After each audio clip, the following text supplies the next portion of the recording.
suis chef de projet de la Coupe de France de robotique. Le projet pour moi, c'est l'homologation d'un robot pour la Coupe de France de robotique.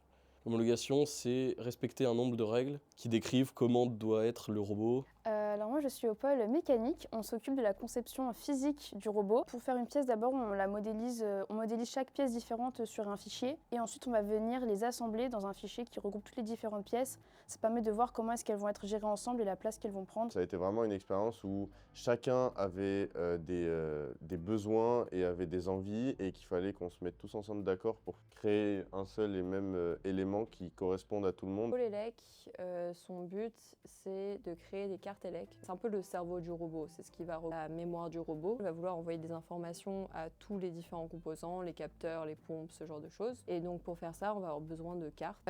Du coup ça c'est KiCad, c'est le logiciel sur lequel on travaille en ELEC. Donc en fait ça c'est juste des circuits que l'on va dessiner. Et une fois qu'on a tous nos circuits qui sont présents, ce qu'on va faire c'est qu'on va partir à la partie routage, c'est juste relier les différents éléments et faire en sorte justement qu'ils soient bien agencés. Et donc c'est exactement cette carte qui est réutilisée. Et là on voit justement les différents connecteurs une fois qu'on les a soudés dessus.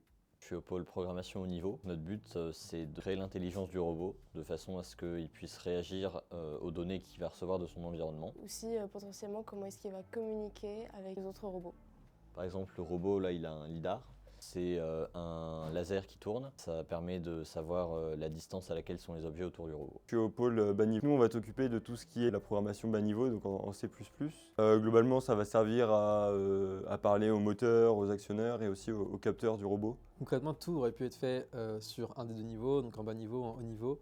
Mais on a décidé de séparer les deux niveaux pour des questions de performance. Le bas niveau doit communiquer rapidement avec les actionneurs et les capteurs, tandis que le haut niveau a moins de restrictions de temps. Pendant le match, il y avait différentes tâches à accomplir que chaque équipe pouvait faire dans l'ordre qu'il le souhaitait. Il y a une des étapes qui consiste à faire des gradins. Donc pour ça, on va avoir 4 canettes. Au-dessus, on aura 2 planches.